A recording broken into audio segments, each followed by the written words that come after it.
नमस्कार दोस्तों। दिल्ली में शराब घोटाले की बात हुई। सीबीआई में केस दर्ज हुआ। ईडी ने गिरफ्तारियां करी और उसके बाद में राजनीतिक रूप से उस मामले को खूब तूल दिया गया। उसके बाद में दिल्ली में सत्ता भी बदल गई, लेकिन अब कोर्ट का जो फैसला आया है उसमें तमाम चीजें बदलती हुई नजर आ रही हैं। बदलेंगी इसलिए क्योंकि जिस शराब घोटाले में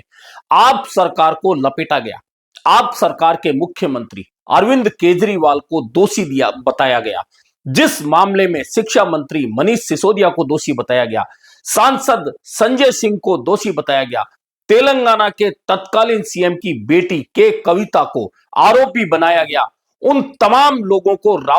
राउज एवेन्यू कोर्ट ने बरी कर दिया है। जी हां, बरी कर दिया है और यह कहा है कि इस पूरे केस में सीबीआई की जो चार्जशीट है, चालान है, उसमें कोई मेल नहीं है, कहीं भी भ्रष्टाचार के कोई सबूत नजर नहीं आते। ये कहते हुए सिर्फ इन चारों को नहीं बल्कि जो 23 आरोपी बनाए गए थे, तमाम 23 आरोपियों को बरी कर दिया गया। यानी कि दिल्ली की सत्ता बदलने के लिए क्या अरविंद केजरीवाल सहित आम आदमी पार्टी के लोगों को फंसाकर, मंत्रियों को फंसाकर, सांसदों को फंसाकर एक झूठा केस बनाया गया और उस झूठे केस में मुख्यमंत्री सहित मंत्रियों, सांसदों को जेल में डाल दिया गया। जी हां, अरविंद केजरीवाल और संजय सिंह 6-6 महीने तक जेल में रहे, उसके बाद उन्हें जमानत मिली। मनीष सिसोदिया 1.5 साल से ज्यादा समय तक जेल में रहे। के कविता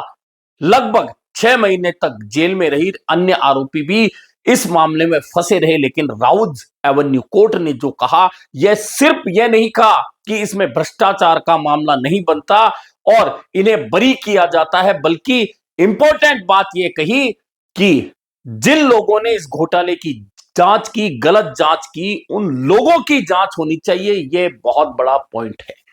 बरी होते ही अरविंद केजरीवाल मीडिया के सामने रो पड़े। और आप जानते हैं, किसी राजनीतिक व्यक्ति जब रोता है और अगर जनता की नजर में वह बेचारा हो गया, निर्दोष हो गया, क्योंकि अब बरी वे कोर्ट से हुए हैं, तो निश्चित मानिए ये रोना और ये आंसू विरोधियों के लिए बहुत भारी पड़ जाते हैं। और निश्चित मान के चलिए, जो अरविंद केजरीवाल ईमानदारी का चोला ओढ़कर राजनीति में आए थे, उन पर बेईमानी का ठप्पा शराब घोटाले के तहत भाजपा सरकार ने लगाने का प्रयास किया था और उस प्रयास में वहां तक तो भाजपा सफल हुई कि अरविंद केजरीवाल खुद विधानसभा चुनाव हारे और दिल्ली भी आप पार्टी हार गई, भाजपा वहां काबिज हो गई। यहां तक की लड़ाई तो राजनीतिक थी, लेकिन अब जो लड़ाई शुरू होगी उसमें अरविंद केजरीवाल 2 गुनी नहीं, 4 गुनी नहीं, बल्कि कई गुना ताकत लेकर उतरेंगे और अब सीधे सीधे हमलावर होंगे कि किस तरह से केस बनाकर, किस तरह से सीबीआई ईडी के झूठे केस बनाकर राजनीतिक लोगों को षड्यंत्र के तहत फंसाया जाता है। और तमाम विपक्षी दल आज से पहले भी ये आरोप लगाते रहे हैं कि जितने भी केस ईडी और सीबीआई दर्ज करती है, उनमें से 2 या 3% मामलों में ही वह सजा दिलाने में कामयाब होती है और बाकी केस झूठे साबित होते हैं। इस केस ने भी साबित कर दिया है कि किस तरह से राजनीतिक रूप से अपने विरोधियों को फंसाने के लिए सीबीआई और ईडी का इस्तेमाल किया गया। अब यह राजनीति बहुत तेज शुरू होगी, लेकिन राजनीति उससे शुरू हो उससे पहले हमलावर हो गए संजय सिंह, आपके सांसद हैं। उन्होंने कहा है, कहां छुपे हो तानाशाह। आज यह षड्यंत्र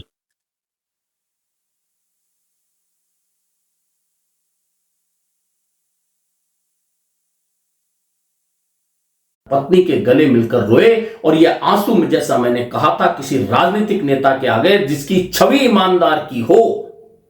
और जनता ने जिसे 3 बार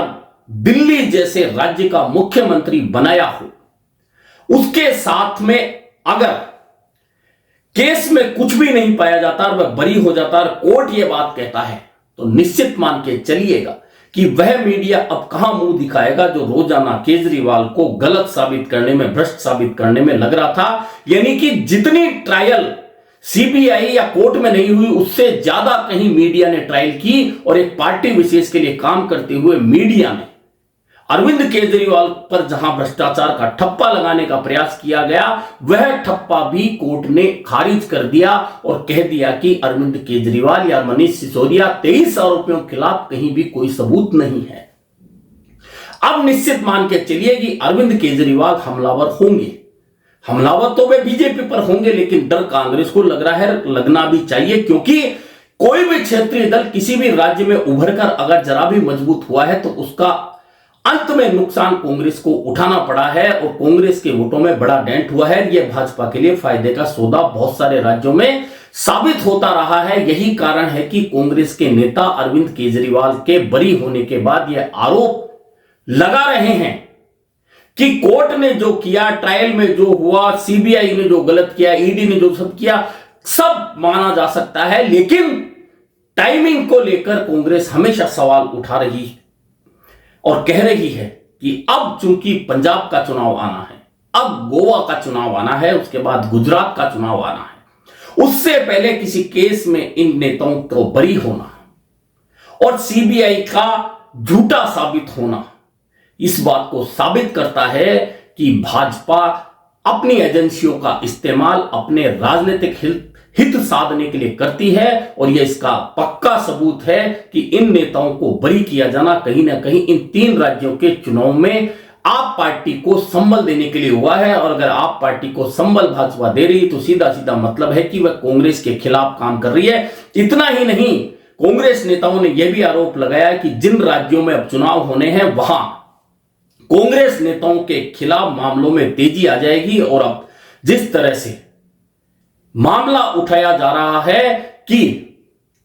पी चिदम्बरम को लपेटा जा रहा है क्योंकि तमिलनाडु में चुनाव आने वाले हैं, इसी तरह से अन्य राज्यों के कांग्रेस नेताओं के खिलाफ भी मामलों में तेजी आएगी। और जिस तरह से अब आप नेताओं को राहत मिली है, यह तो आपके लिए बहुत बड़ी राहत की बात है कि जो आप दिल्ली में चुनाव हारने के बाद कमजोर होती नजर आ रही थी, इन नेताओं के बरी होने के बाद में आप अब आक्रामक होगी, आक्रामक बीजेपी पर होगी और जिन जिन राज्यों में वह अपनी उपस्थिति मजबूती के साथ दर्ज कराती जाएगी, निश्चित मान के चलिए कांग्रेस के लिए वह सिरदर्द होगी सब। और यह अगर होता है तो कांग्रेस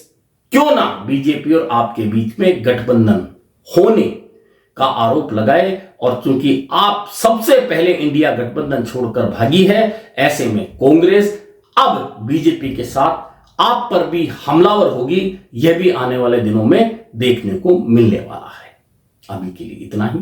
फिर मिलेंगे नए मुद्दे पर चर्चा के साथ।